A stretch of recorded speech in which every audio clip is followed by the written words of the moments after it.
As you have almost certainly seen, Leeds United were linked with another new player yesterday, which I think took a lot of people by surprise because, well, Leeds being linked with players is a relatively rare thing in January. We know that we don't like to do things at that month.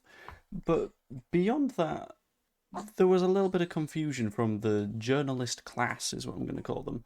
So in this video, I'm going to run through what various sources have said on the potential. One second, I'm also feeding a baby at the same time. What various sources have said on the potential move for Romano Schmid from Leeds United, why they are contrasting with one another, something that I've learned from someone that I work with that is reliable regarding the situation, and ultimately what the sort of general transfer strategy is going to look like, not just for the rest of this window, but potentially going into the future. So, to start with, going to talk about who exactly Romano Schmidt is. Romano Schmid, is it Schmidt or Schmid? There's not a T, so I'm going to go Schmid. Good old Romano is an attacking midfielder, and he's one of the better midfielders in the Bundesliga right now. He's, I believe, third best for chances created and top of a hell of a lot of metrics in that league. He's gotten 5 assists so far this season. A very, very, very, very, very, very good player. And one that is likely to be making a move at some point soon. His contract goes until 2027, and whilst there is a little bit of discussion on the Werder Bremen, is it Werder Bremen? It is Werder Bremen.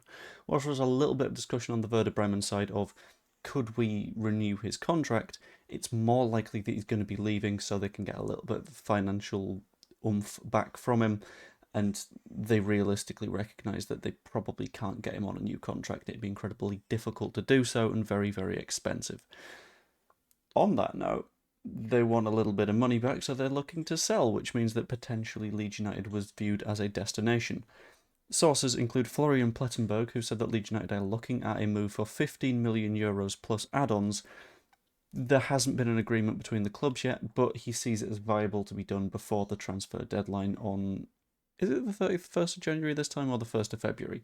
Either way, before the transfer deadline, which is fairly significant. And then you add on to that the fact that Fabrizio Romano, ironic name, believes that negotiations are ongoing for the player. That adds a little bit more interest to the entire situation. Romano doesn't tend to be wrong because, in the nicest way possible for him, he tends to get his information directly from agents because agents want a little bit of sort of visibility for their player, so they'll go, "Oh, Fabrizio, do you mind tweeting a thing?" And then I'll loop you in on all the other news. So Fabrizio looks like he's an incredibly investigative journalist.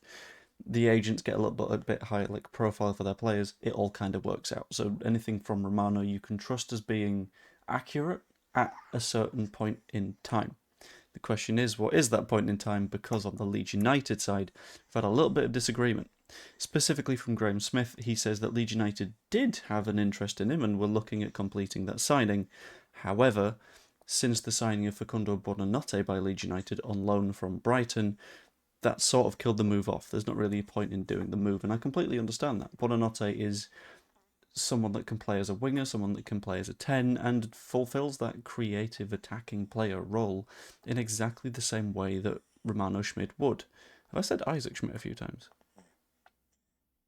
I don't know. Let me know if I said Isaac Schmidt by accident, but Romano Schmidt would just do the same thing as Facundo Buonanotte.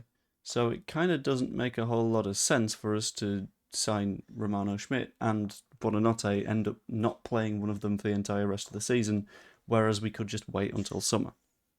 I do also have someone that I know through work stuff that does. I hope you heard that noise. That does a lot of stuff specifically pertaining to the Bundesliga. And from his end, I've heard that there was interest received by Werder Bremen, including from Leeds United, and it's quite insignificantly since Leeds signed Facundo Buonanotte, which also sort of adds with what Graham Smith has been saying, and it also adds to the idea that Plettenberg and Romano Fabrizio flavoured are potentially accurate, but a couple of days behind the curve on it, which is interesting. He says that an exit is still looking likely from the club, but that's not necessarily in January, and in addition to that, that's not going to be necessarily to Leeds United. There are plenty of options for him. Like, he's not going to be a player that is in zero demand. He's someone that is a very, very talented footballer, and hello, you've got milky, milky jobs. And many, many, many clubs across Europe are looking for talented footballers, as they always do. So this raises a little bit of a question around what Leeds United's transfer plans are going to be for the rest of the window. And Graham sort of touched on this in his sort of tweet on the situation, in which he said that whilst we might add a little bit of strength to the squad, it's more likely that that's going to be a striker right now. And that also adds to the sort of wider transfer strategy discussion that has been had, which is, if we're going to get someone in, we probably need to offload someone. If we're going to offload someone, it's looking most likely to be Joel Piroe. Can get a bit of money in for Piroe, replace him up top, get someone that's a little bit more suited to the Premier League, and then that sort of works well for everyone because Piroe plays more, we get more money, we get to sign a player. It's all sort of fine. So getting a striker is going to be relatively high in the plans and looks like the most likely of upgrades, which would mean we would have signed 3 strikers this season, which is frankly nuts. But I guess we just weren't expecting Mateo Joseph to leave. In addition to that, Daniel Farke said that there was potential to sign another centre-back if Jacobiel has a setback in his recovery. He was sort of surprise injured ahead of the match against Fulham, which meant that he got left out for James Justin. Ultimately, I think it worked for us. I think it sort of led to us being relatively solid at the back and also good going forward. But I think I've just been pooed on. But it's fairly hard to judge if you sort of apply all of the surrounding context, in which, no, I feel like that was just a fart. Sorry, baby things. If you apply all the sort of surrounding context of the fact that Fulham really didn't attack us too much and they seemed to be settled for a draw from the beginning. In my opinion, I think Leeds will do one more in this window.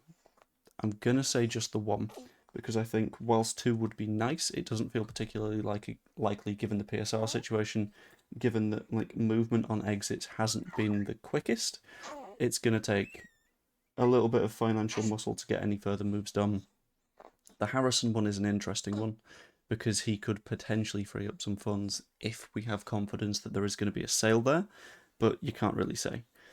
I think if something happens with Romano Schmid, it will happen in the summer rather than in the January window. We've got an attacking player until the summer, conveniently enough, so we can potentially say, right, we'll just make an agreement, we will sign you, but not yet. Keep doing well where you are, and we'll just get that finished off. Fantastic. I think that's the best possible strategy for us. It means that we're saving on a fee right now. It means that we're not double dipping on wages for Bonanotte and Romano Schmid. And it means that we'll have a more permanent option going into next season to challenge Aronson for the position that he plays in.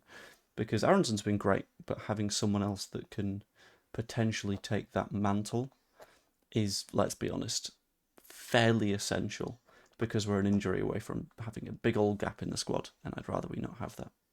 Anyway, as always, that is all just my opinion, but it's been a bit nuts in the journalistic world. So let me know what you think. Who do you trust out of all the various sources? Like the video if you enjoyed it, subscribe if you're not yet. You can even be a member if you fancy. Hope you enjoyed, and I would do the salute thing, but I can't right now because both my hands are taken up. I will see you later. Toodaloo.